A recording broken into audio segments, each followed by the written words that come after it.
carved a place in the history of Canada's nation. The famous five changed the face of our land.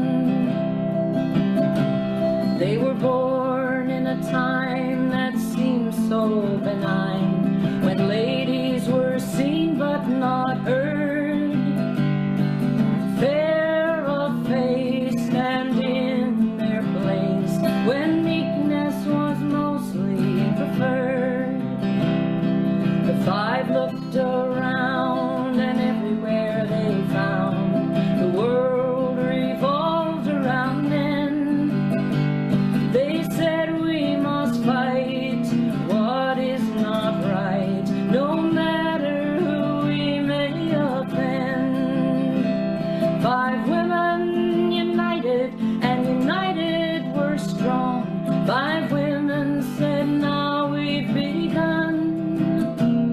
They rallied the nation for all generations and fought till the battle was won.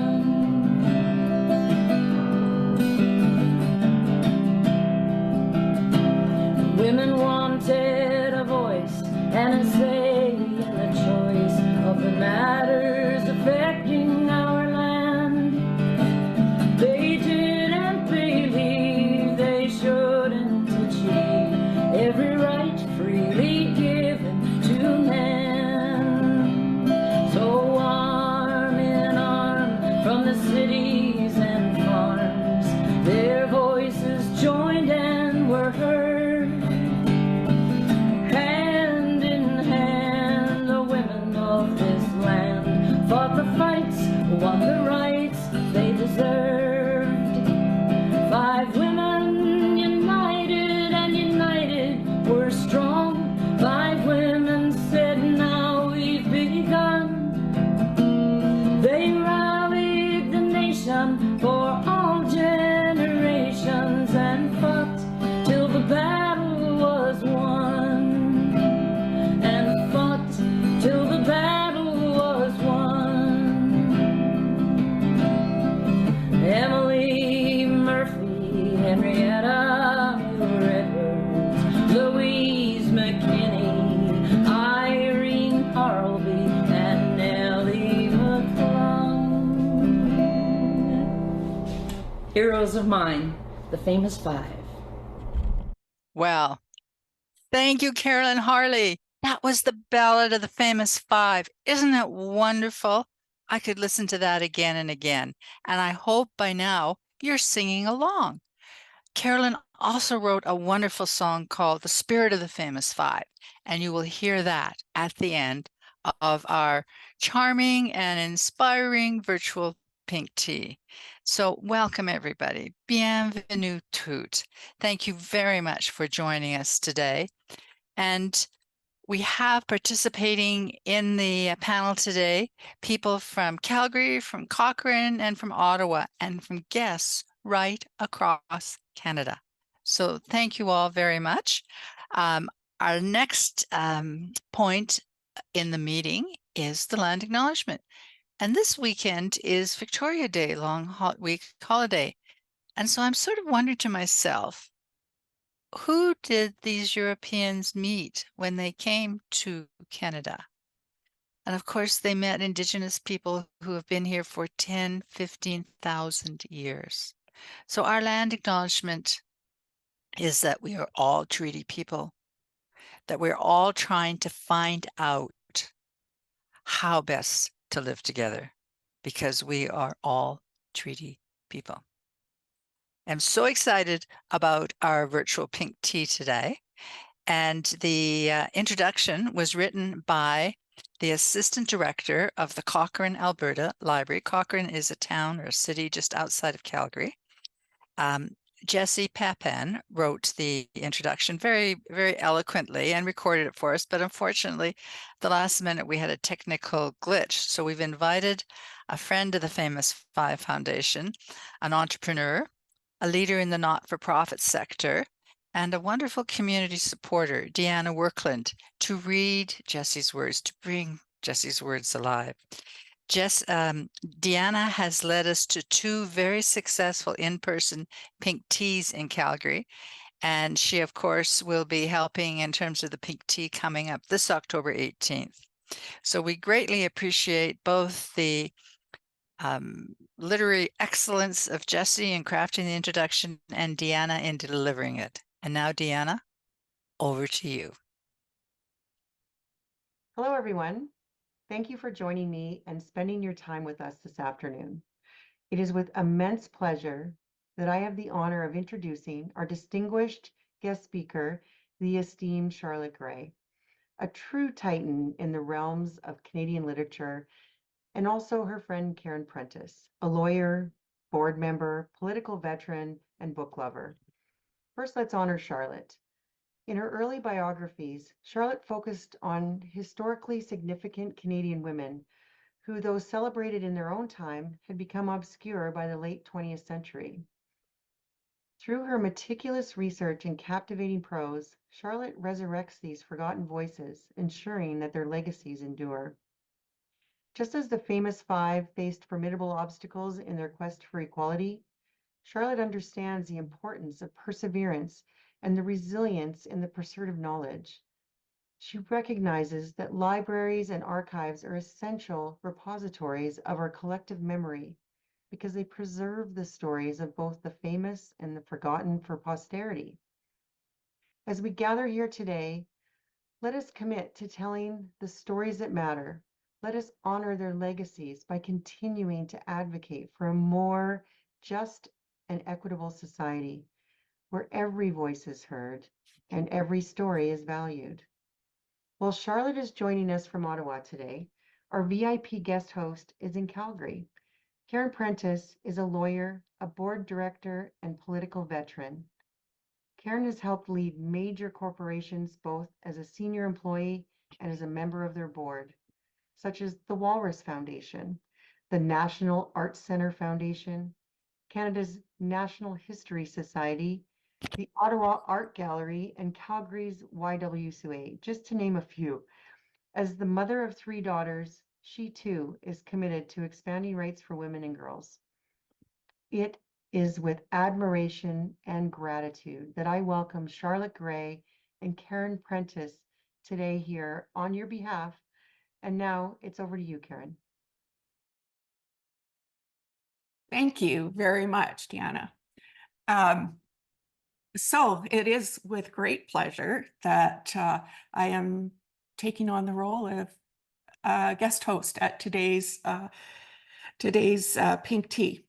I thought I would just start by telling you how I met Charlotte, and it'll link to the reference to me as a political veteran. I was married to a politician whose name was Jim Prentice, and he was a federal cabinet minister and was also a premier of Alberta for a period of time. During the time my husband was a federal cabinet minister, I spent considerable amount of time with him in Ottawa.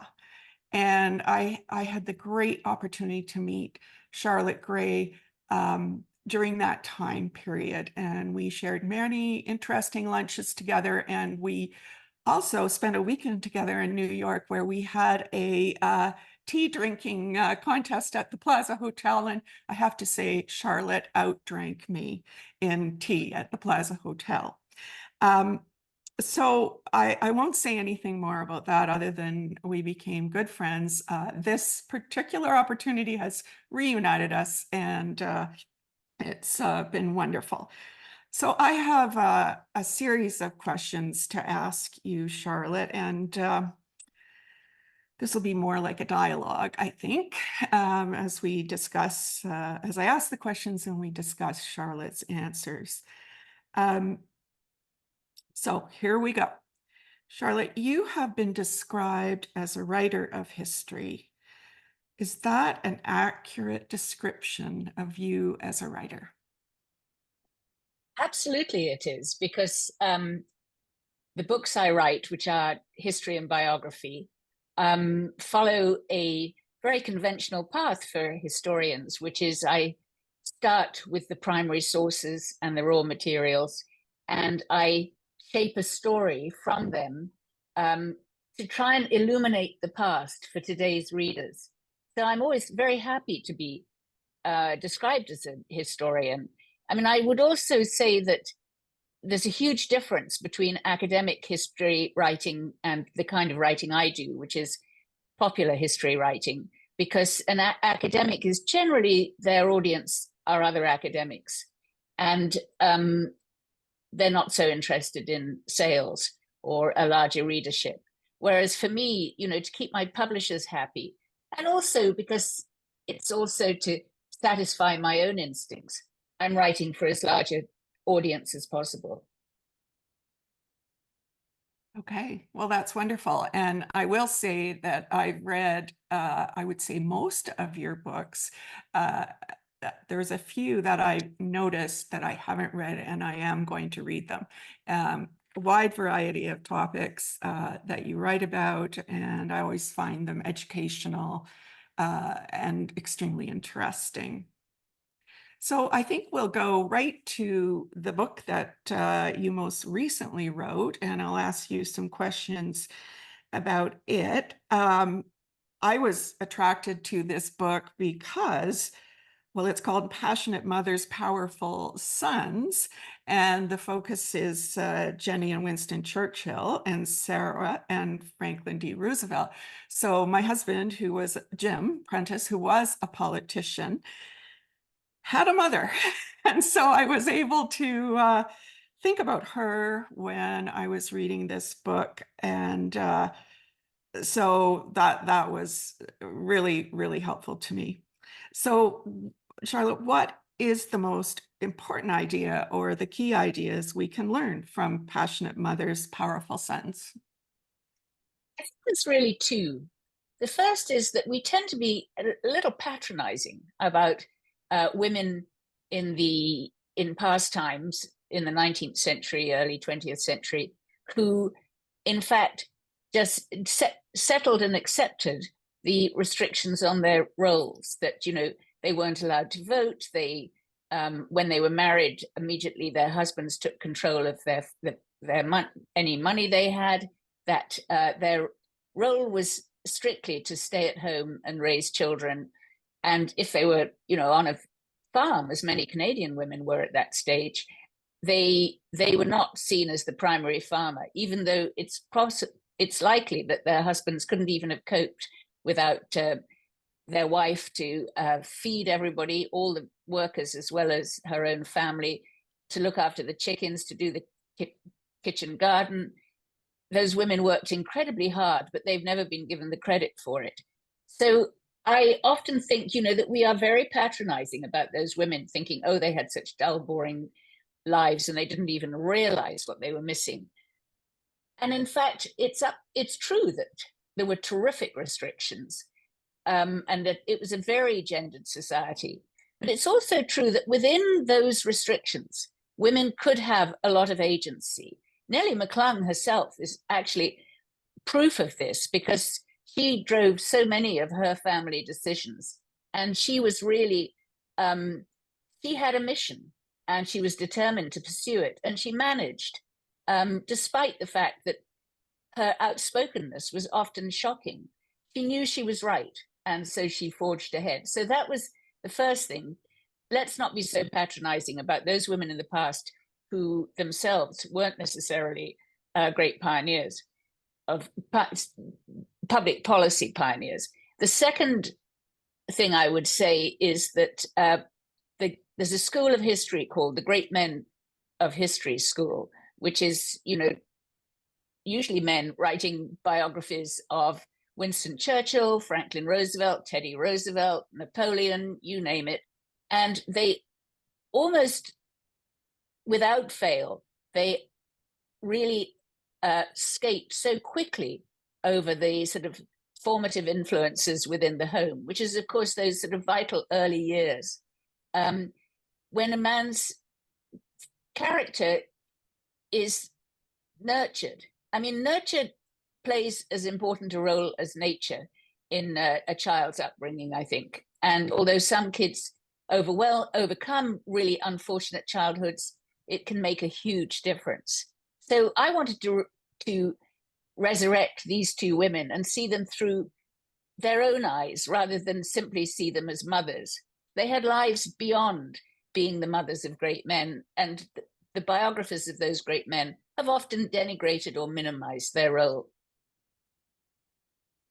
Thank you, Charlotte. I certainly can relate to and understand the role that these two mothers played in installing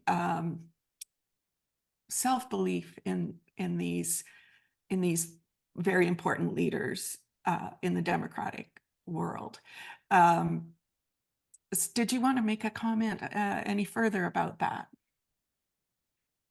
I think the women themselves, they were not interested in politics because they simply didn't have the ability at that stage to have much input into government, because they weren't allowed to vote, and of course they couldn't be in cabinet or get elected or anything like that. They were very interested in their sons' careers. But what did happen, which was interesting, was that sometimes their sons learnt from them. For instance, Jennie was very good at persuading Winston how to speak. She would coach him. She would tell him which were the best parts of his speeches, and they tended to be ones that she liked. And particularly, she emphasized his need to keep it fairly light, which is something that every politician needs to remember. Lectures on economy never go down well. And Mrs. Roosevelt, Franklin's mother, Sara, it was interesting to watch her evolve as her son took his role in the White House. She lived in a cocoon of very entitled, wealthy white New Yorkers. And by the time that her son was in the White House, there was such a strong movement towards desegregation and concern for particularly the degree of lynching in the South. And Franklin Roosevelt was cautious. He didn't want to go too fast. He didn't want to pass a law that would upset some of his followers. And at this stage, Sara Roosevelt, who was the most conventional woman you can ever imagine, said that was wrong and he should do something. So I enjoyed watching the evolution. But I know you're going to ask me about votes for women next. I'm going to ask you about, sorry, what do you know I'm going to ask you? Well, I thought, because we had, one of the issues with this book was that I was painting these women, I think with total justification, as exercising a lot of agency, but I couldn't understand it. They did not support the suffrage for women's campaign. Right. They didn't support votes for women. And but in each case, actually, their sons, who had their fingers to the winds of public opinion, realized in both countries, in the US and in the UK, that the pressure to give votes to women, particularly before and during the First World War, was too strong to resist. And as a result, both Sara and Jennie also decided to support that. But they had not thought that it was necessary for women to get votes, because they did think, when they were young women, that women should play a behind-the-scenes role. Thank you. That is a very interesting component of the book, because the sons didn't always agree with the mothers. But in this case, the mothers came around to the sons' point of view. So why did you decide to write this particular book? I was intrigued by the coincidence that the mothers of two of the most important men, leaders, statesmen of the 20th century, their mothers were born in the same year, 1854, in the same place, New York. I mean, it was a very important part of Winston Churchill's psyche that in fact he was half American and he loved the United States. And in terms of Franklin Roosevelt, it was a very important part of his psyche that his mother represented the stability and the values of the United States, even during a period of incredible flux. So they'd gone in different directions, the two mothers. They're a fabulous contrast. So that was, as a writer, I found that very attractive because I could play one against the other. But each woman was so interesting, and watching her evolution and watching how she developed her own power and how she used it. I found each woman, in many ways, they were very different, but they also had similarities in their approach to their sons. The other thing that I found interesting, my husband died suddenly at a young age in an accident. And so I found interesting the way that these two women each handled widowhood in terms of going forward in their lives. And so that was very, very interesting to me. Let's talk. So we've talked about why you chose to write this particular book. How do you generally choose the subjects that you write about? When I came to this country, and you might gather from my accent, I wasn't born here.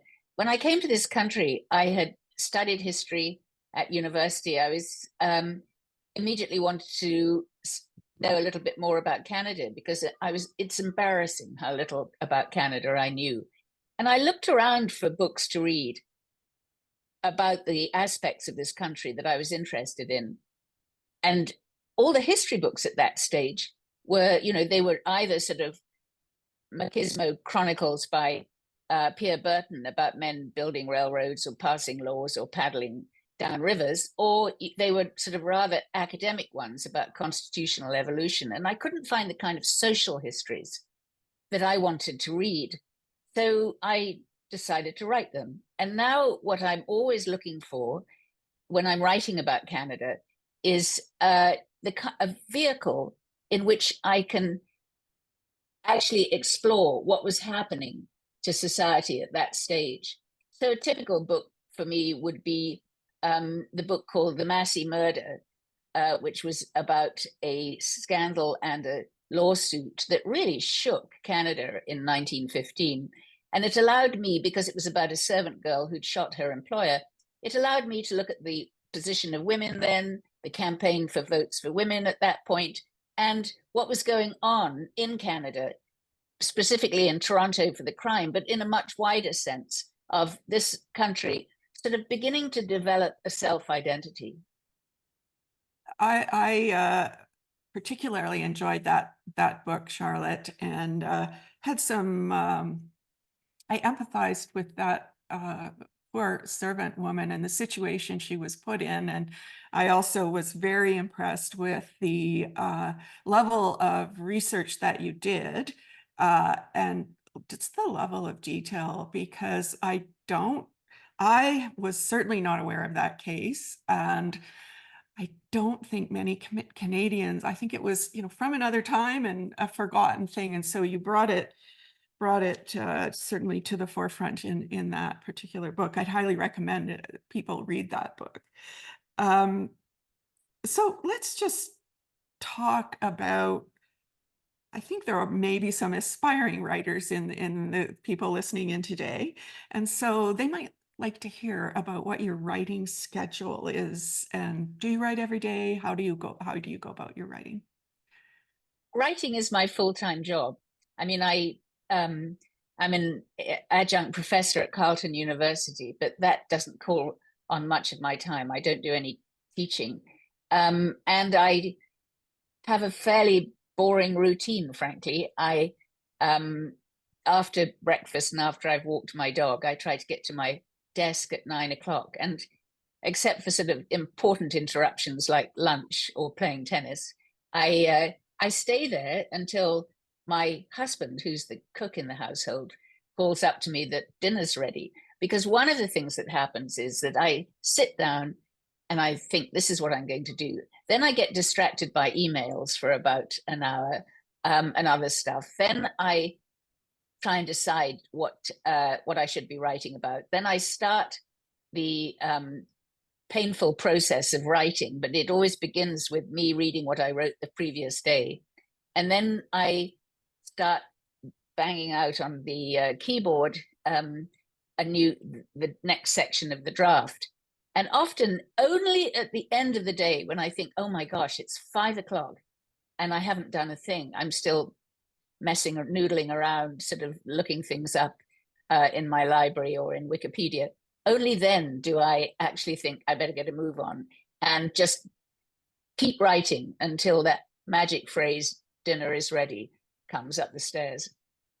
What a wonderful thing to have your husband cook dinner for you every day. Well, I think it's self-preservation. I did all the cooking when our 3 sons were growing up, and he's a much better cook and also much more discerning eater than I am.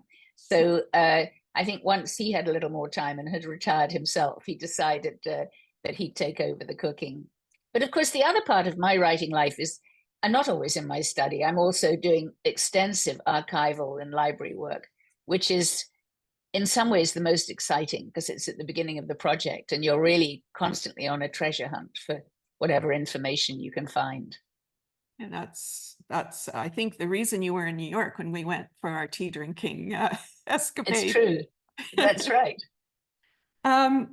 Okay, so I'm just going to grab. So you also wrote a book about Nellie McClung, a biography, and this was written in 2008. And I am planning to reread this because I had forgotten about this. But could you talk a bit about why you decided to write this book? I was thrilled because Penguin were putting together a series called Extraordinary Canadians. And it tended, as such series tend to be because of who had public roles in the past, to be very dominated by hockey players and politicians and scientists. And there were not going to be many women in it. In fact, in the end, I think there were only 2, Emily Carr, and then they came to me and said, would you write about Nellie McClung?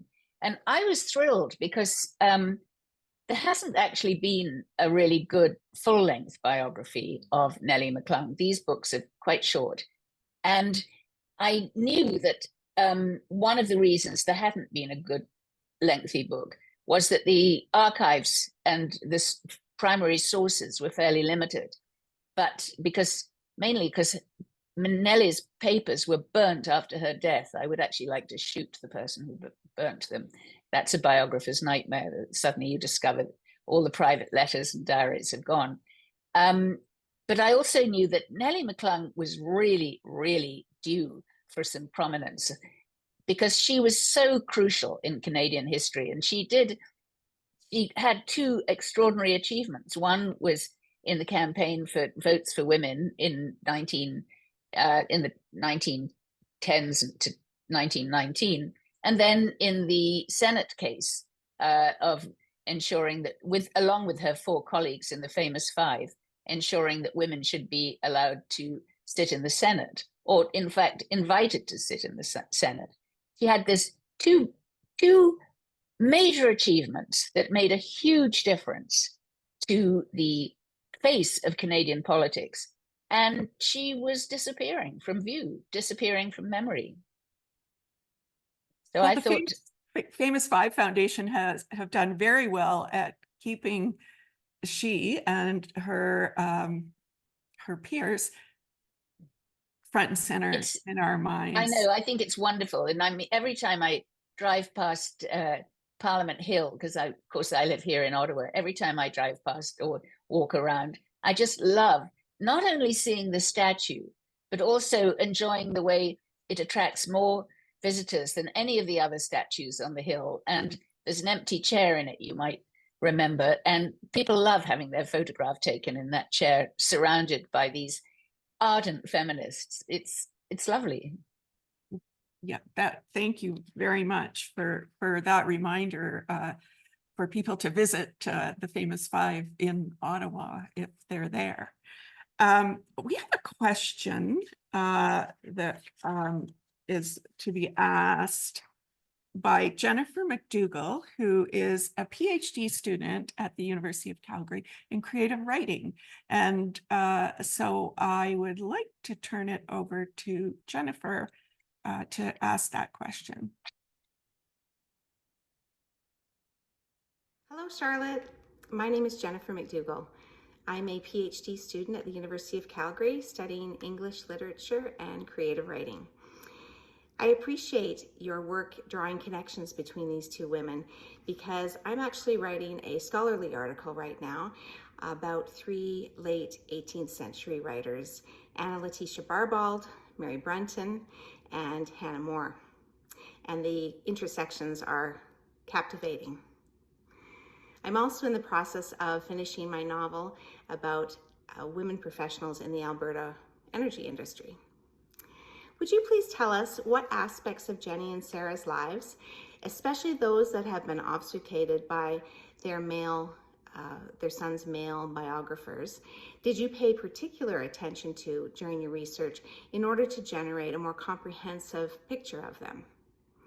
Thank you for answering my question. Continued success. Great question, Jennifer. And I really want to read the work you're doing on those three writers. Please stay in touch so I can have a look at it. It sounds wonderful. So you asked me what aspects of women's lives was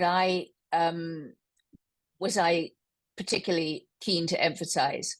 One of the reasons I think that women have been ignored in history is that so often, not only, are 90% of decisions made in our public lives by men, particularly in the sort of in the Victorian and early 20th century Eurosphere, but also because so many of women's activities were seen as trivial, like child rearing or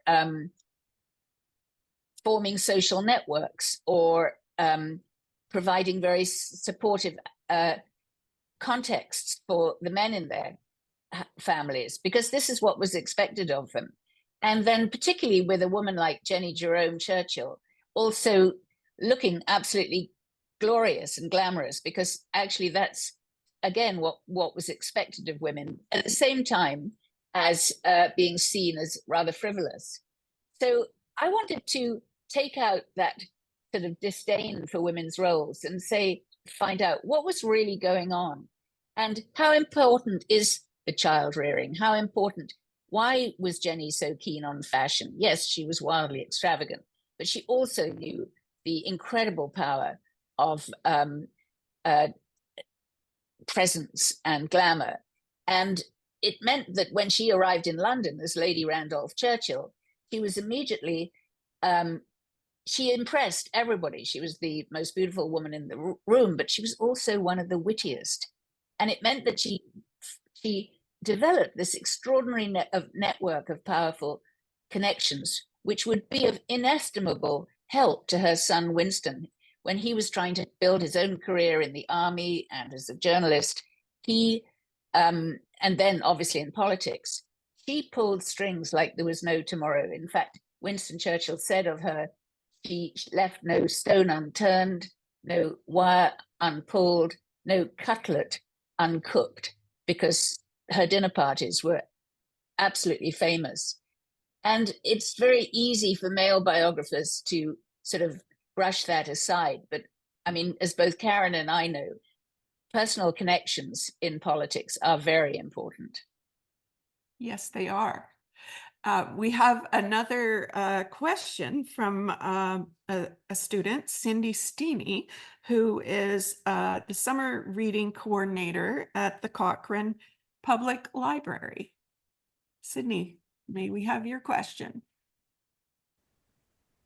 Hello, my name is Sydney Steeney, and I was the Summer Reading Club coordinator at the Cochrane Public Library last year. In the stories that we focus on with our summer readers, we like to focus on ones that have gutsy and resilient heroes and what it takes to get them there. Because of this, my question for you today is, what advice would you have for young women who are looking to become gutsy and resilient leaders in the future? Thank you so much, Charlotte Gray, for the chance to ask you a question today. I love that question because I wish I could bottle the magic that makes some women very successful, gutsy, and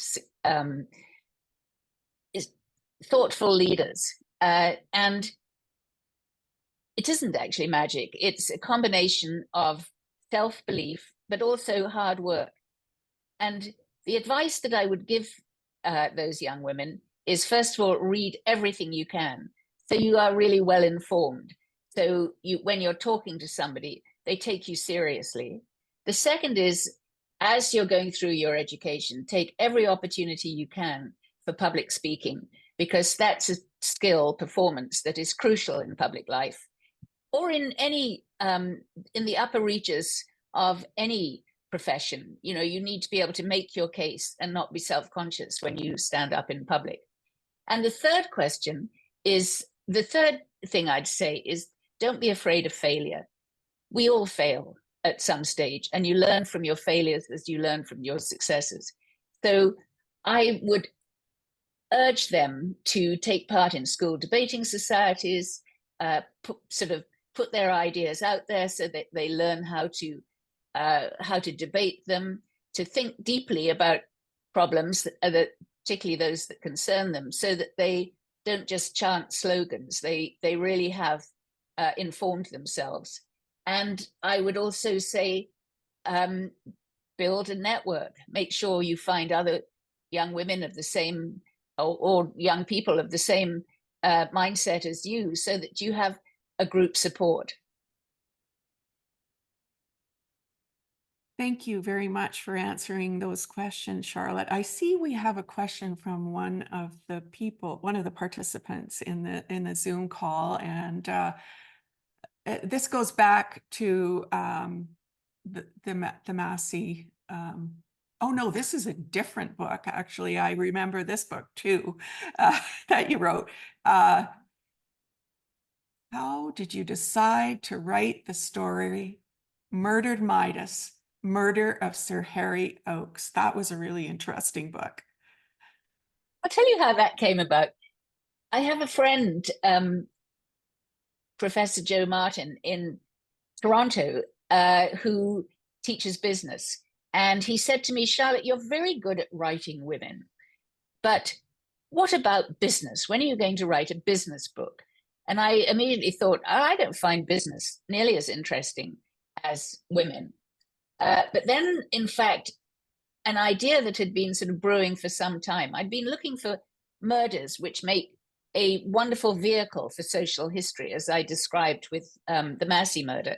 And I realized that the murder of Sir Harry Oakes, this mining millionaire who made a fortune in Northern Ontario in the early 20th century, and then was murdered in the Bahamas in 1943, it made a superb way into talking about what is essentially a business story, which is the mining, the mineral boom in north central Ontario in the first 2 decades, and then from then on,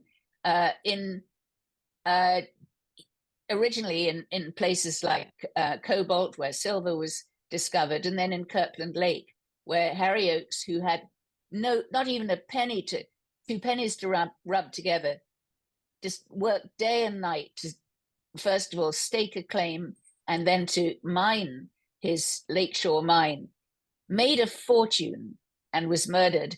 But the whole story of the industrialization of the North, of the exploitation of natural resources, of how Toronto became the global center of the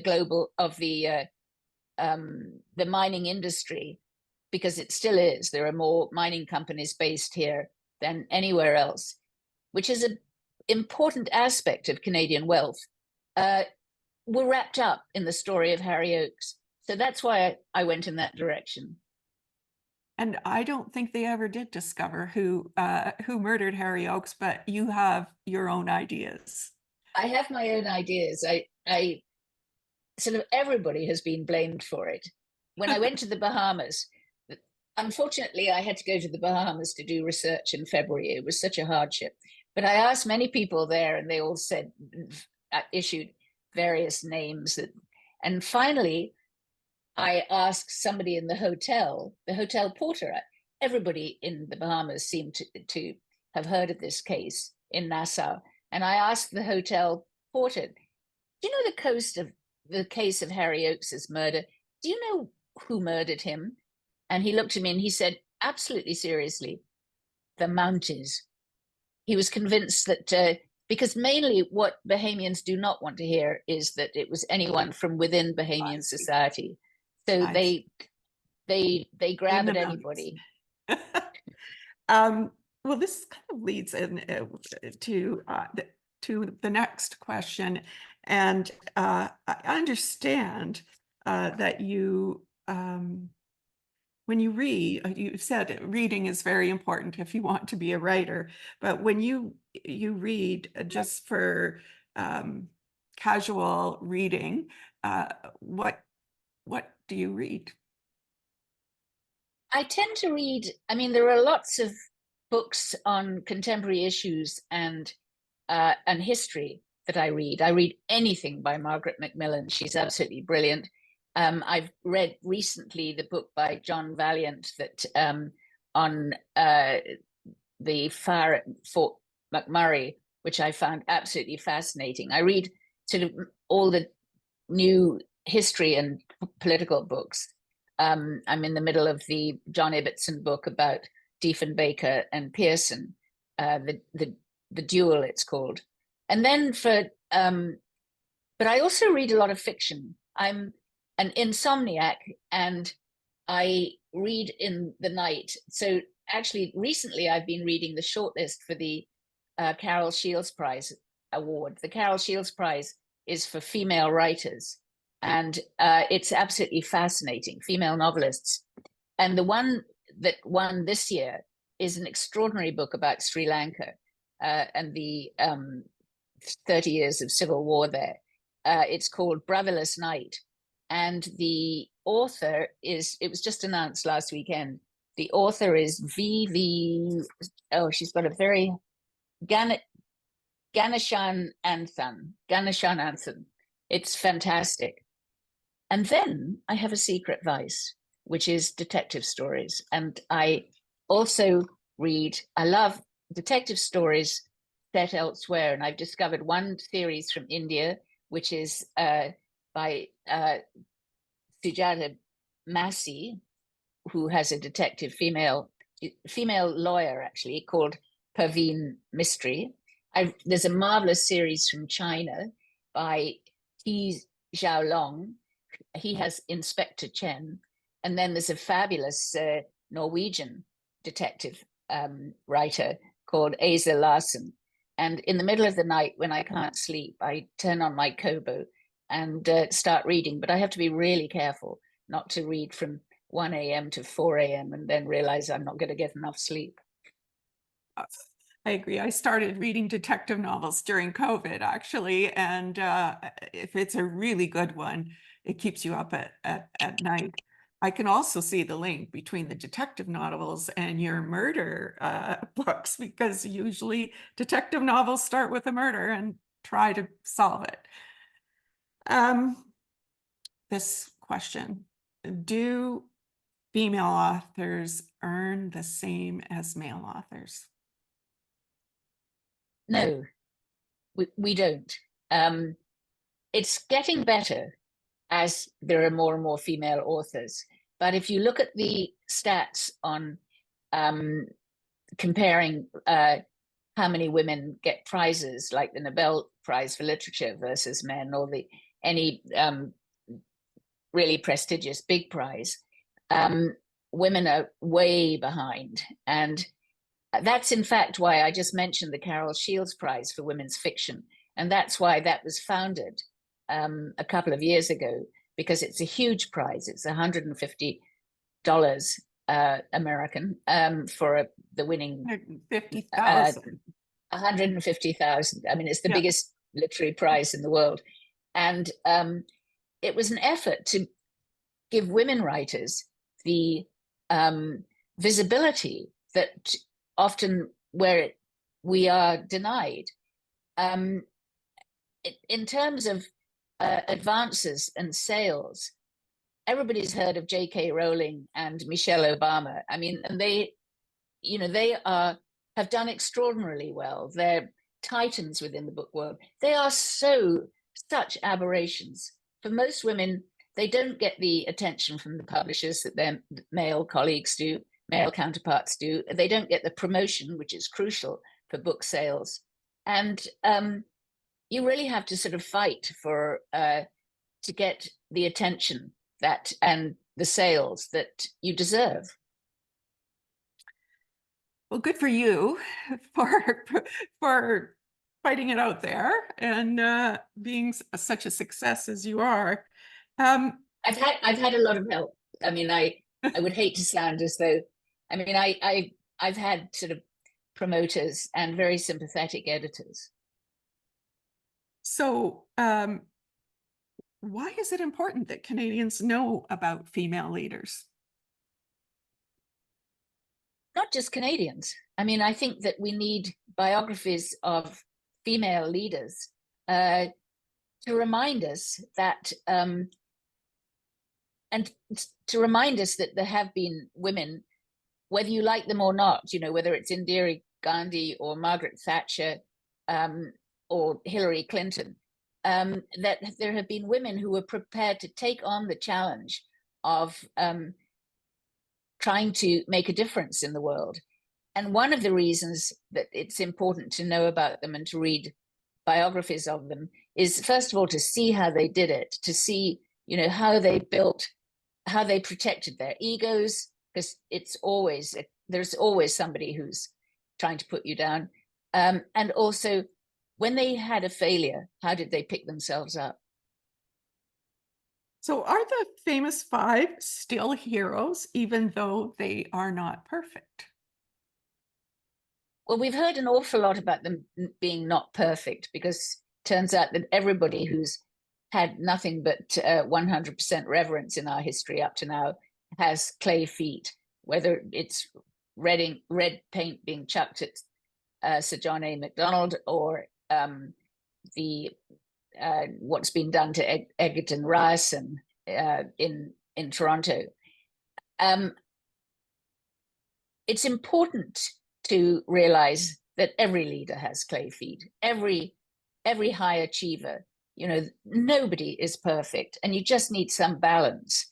And of course, the famous five are still important, even though at least two of them endorsed eugenics, as did many other people, as did Tommy Douglas, the founder of the so important in the New Democratic movement, because that was at the time not seen as being against human rights. The famous five are particularly important because they each did sort of break the glass ceiling in different ways. They were prepared to debate in public. They were prepared to push towards an ideal society, an ideally democratic society where women were as equal as men.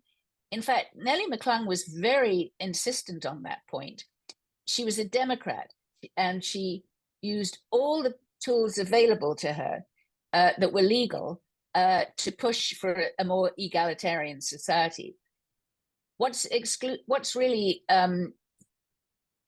significant about the Canadian suffrage movement, as opposed to the British one, for instance, she did not endorse violence, unlike the Brits, who were busy throwing bombs and setting letterboxes on light and having hunger strikes. She did it by the art of public speaking, of persuasion, of lobbying. She was a brilliant reformer. So knowing about her, I mean, I just think that actually women in the public sphere now could learn a lot from her combination of energy, creativity, rapier wit, but a clear sense of a mission, which anybody who's going to be successful in political life needs. that's a ringing endorsement of the famous five, and certainly encourages us all to go forward in a similar vein.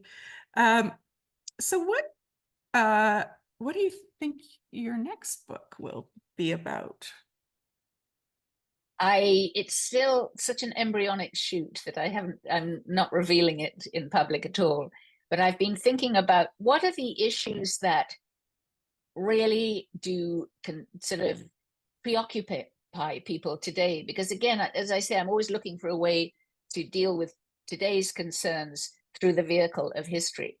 And I realized that identity and who we are as a people, as individuals, is something that we're constantly asking ourselves, particularly as sort of we're forced into stereotypes of, white middle-aged women or indigenous protesters or whatever it is. There's always more to the individuals than just one identity. So that's the direction I'm going into. That sounds very interesting. So are there any questions that or any thoughts that you would like to share that we haven't already covered, Charlotte? I don't know. It's been a pretty good conversation especially because I can see that from the chat section that there have been lots of very good questions from the audience, and email me because I'd like to answer them. They're so good. Charlotte, I'm sorry to interrupt, but just a couple of days, the only Canadian to win a Nobel Prize for literature passed away, Alice Munro. And I think we would be remiss if we did not hear from an outstanding Canadian writer such as yourself. A few thoughts about Alice Munro, please. Well, I talk about I've just spoken about the need to show that women's lives are not inconsequential, and the domestic details of how people live their lives are important and shape our whole society. Alice Munro typified that.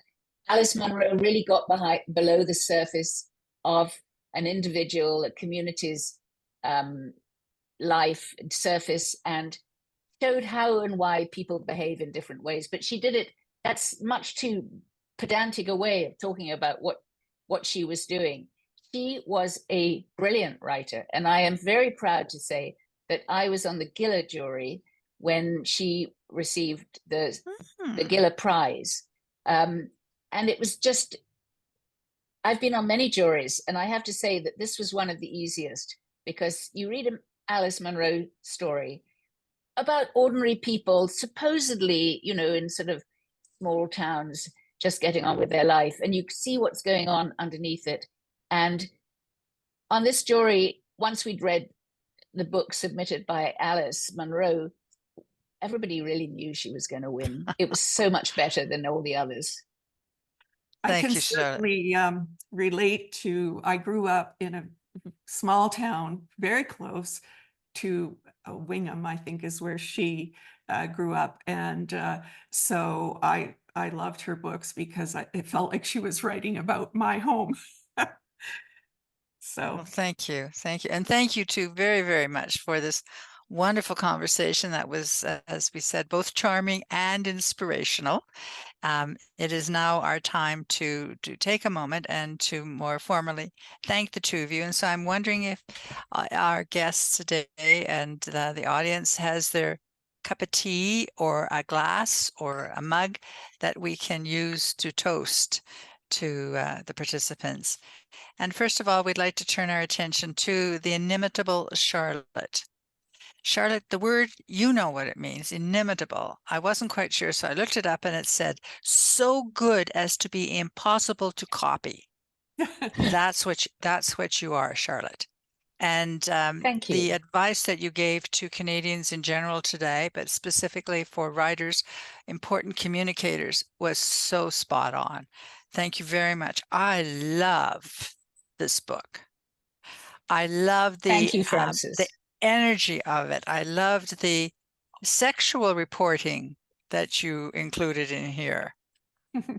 you know, Charlotte, a little blushing, but why not? Why not talk about these women in really fulsome? Of course, most of that had to do with Jennie Churchill, but you told the whole story, which was really fantastic. And I'm now trying to find time to read this book called A Promise to Canada, The Promise of Canada. I've read probably a third of it, and it is fantastic. And I have several friends who are very embarrassed by my not having read it, because they read it when it came out, what, 7-8 years ago, and said it's a remarkable Canadian book and just what we need at this time when everything seems negative. There's so much that has happened that is good and that women have caused to have happen. And so I would strongly recommend also The Promise of Canada to everybody that's here today. And so if we might raise our cup, our teacup or a mug, in toast to the inimitable Charlotte Gray, to Charlotte Gray. Thank you very much indeed. This has been such a pleasure. Well, keep writing, Charlotte, and particularly about Canadian women's history. And as you say, it does apply to the rest of the world. And I just wanted to commiserate that you had to go to the Bahamas in February. I wondered if anybody noticed. Right, Karen? We immediately felt sympathetic for her. I did. Yeah. And our second host goes to Karen Prentice. Obviously a dear friend of Charlotte's and a friend of mine, and someone who is obviously a book lover and understood the bigger issues around what we were discussing today too. So thank you very much, Karen, for also being an incredible role model for all of us. To Karen Prentice, thank you. To Karen. Thank you so much. And I thank you also for being an outstanding spouse of a politician, Karen. That's not easy to do. No. So if we might conclude this part with a toast to Jessie for her wonderful written introduction of Charlotte and Karen, and to Deanna for presenting it, to Jennifer and Sydney for their questions too. So to all of these amazing role models of Canada, thank you for participating today. And keep being leaders. I'm now going to ask Charlotte and Karen just to mute their video and their microphones to go off for a second and just relax, because they've been working hard for the last 45 minutes, but they are going to come back just before the end of the program. And I'm now going to go through the famous 5 news that we have prepared for you today. And our first thanks goes to the Mayor of Westmount in Quebec for hosting the maquette for the last 3 months. Mayor Christina Smith is the second woman from the right, and she organized for a number of schools to come and meet the famous 5 and hear the presentation. And she organized 2 remarkable pink teas that brought female leaders from across Montreal to again meet the famous 5. And one of those female leaders is a woman also in pink on the far left of the screen, and that's the MNA for Westmount by the name of Jennifer Macron. And Jennifer now is going to draft a piece of legislation to ask that the province of Quebec, like other provinces, we're asking, declare October 18th as Person's Day. The third member of the political team for the city of Westmount, we have a female mayor, a female MNA, and they have a female MP, and that's Anna Gainey. So how wonderful to be represented in all levels of government by women. And again, our particular thanks to Jennifer and her talented staff for hosting the maquette, which is now off to Toronto, and we'll have more information about that shortly. Earlier this week, my colleague and I attended the Marigold Library System Conference. It was fantastic to meet librarians from Central Alberta and to be able to convey to them our appreciation that they are freedom fighters. These are people who like knowledge, who like ideas, who like to discuss them from a variety of point of view and provide information for others. My colleague Kimberly Gunn is due much thanks for the invitation and for preparing our presentation. and the follow-up too. So if you are a library system and you would like us to participate, probably virtually if you're outside of Alberta, we'd be happy to come and talk about the story of the famous five and also how it relates to the assets that you already have, to the books, to the CDs that you have. So thank you, Marigold. Now, a wonderful achievement by the amazing Suzanne Simard, Dr. Simard, a professor at UBC. She spoke to us last April about her theory about the mother tree, which challenges Charles Darwin's theory of survival of the fittest. And how exciting that she is on this month's Times Most Influential list. Yay, Suzanne Simard. And here's to more Canadians being recognized internationally. What's coming up for the famous five? Well, the Governor General Awards are open, and you can send an application, a nomination to them before June 30th. This is to recognize women who have significantly improved the lives for women and girls in Canada. And it would be wonderful if you nominated somebody, they were chosen, and they came to Calgary, because the Governor General is coming to Calgary on October 18th in just, 5 months' time to present the awards and also to help us celebrate the 95th anniversary of the Person's Case. So the Person's Case is the first significant international legal definition of the principle of equality. Imagine Canadians achieved this 95 years ago. But we're humble and we're busy doing all sorts of things, getting through depressions and droughts and whatever. But we're going to take time this October 18th to celebrate the 95th. And it will begin with the Governor General's Persons Awards, which are by invitation only. But do come at noon hour to the famous five monument in Calgary. And thank you, Charlotte and Karen, for mentioning the monuments, one in Ottawa, one in Calgary. That will be public. And we're also going to have an anniversary pink tea in the Crystal Ballroom of the Palliser Hotel in Calgary. One of only 4 spots where the famous five came together. But equally important to what happens in Calgary is we are hoping for 95 pink teas all across Canada. So please invite 4 of your friends, or 5 or 6 or 7 of your friends to get together and to say thank you for being Canadian women, and to the women and the smart men that have made this a good spot for Canadian women to grow and to thrive in. Think about what issues you can tackle together, and just start. And remember to say the gratitude for what the famous five specifically did, and other women. Who are the women in your community? And we have a hosting kit that's on our website, both in French and English, to help you organize your pink tea. And soon there will be a page on our website listing all the different places hosting a pink tea. But it's an important time to take a moment to express our gratitude, to come together, to think about what works and what doesn't, and how we can make our contribution as well. So that's on October the 18th. And next, the next virtual pink tea is with Suzanne Craig, who grew up in Calgary and worked with the Globe and Mail for a while as a journalist, and has ended up on the New York Times staff. But you may see her quite frequently this last year on MSNBC or CNN or any of the networks talking about the various trials that are going on.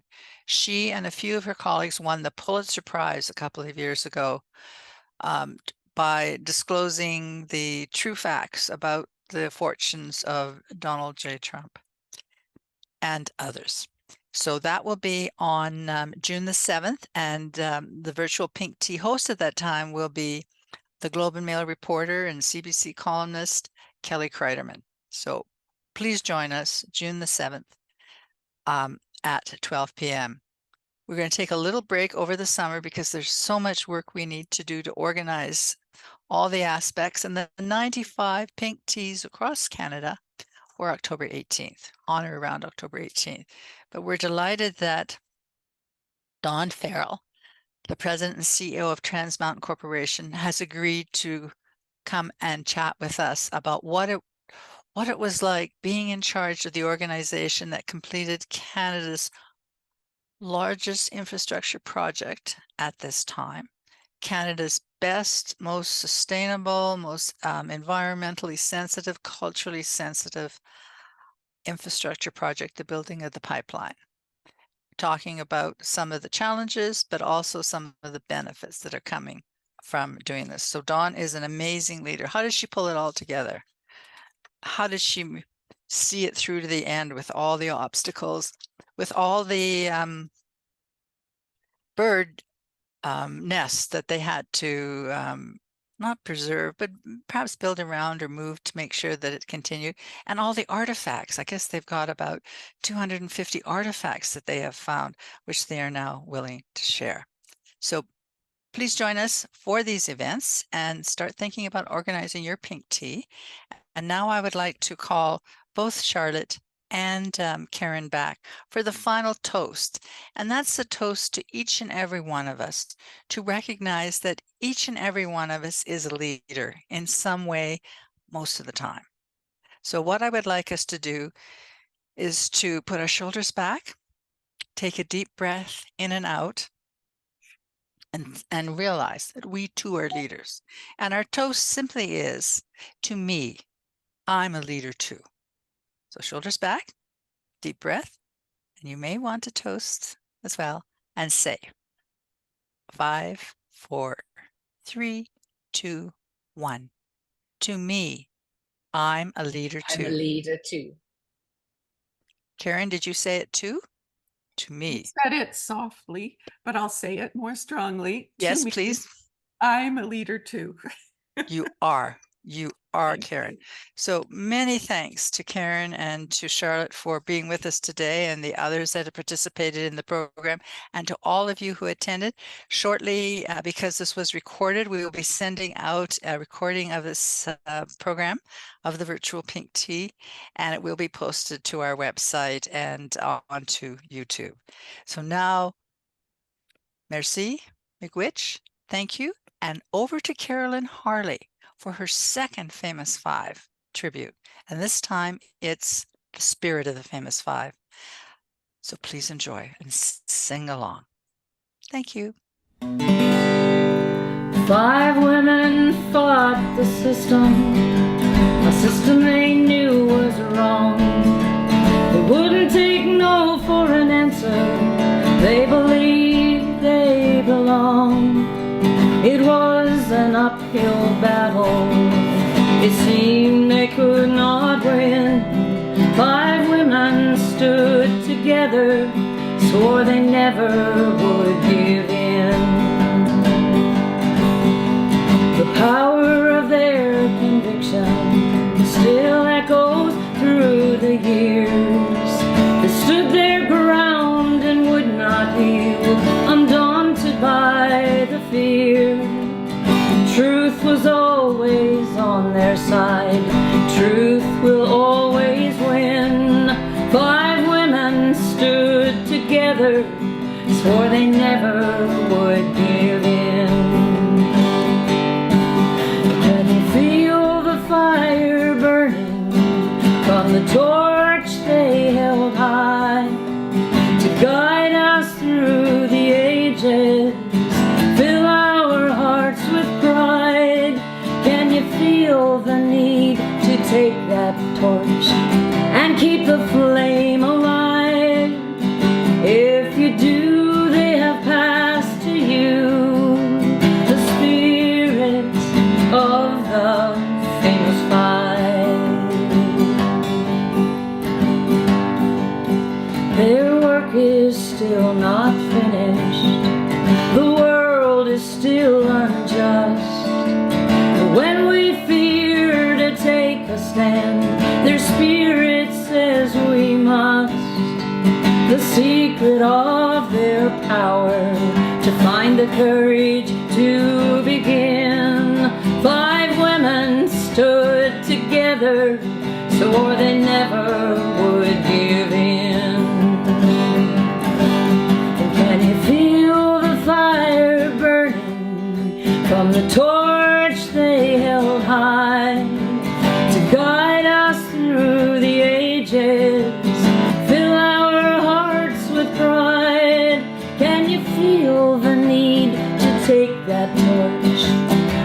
keep the flame alive.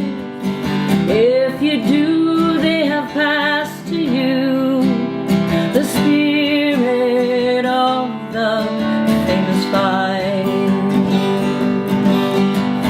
If you do, they have passed to you the spirit of the famous five. Emily Murphy, Henrietta Muir Edwards, Louise McKinney, Irene Parlby, and Nellie McClung. Heroes of mine, the famous five.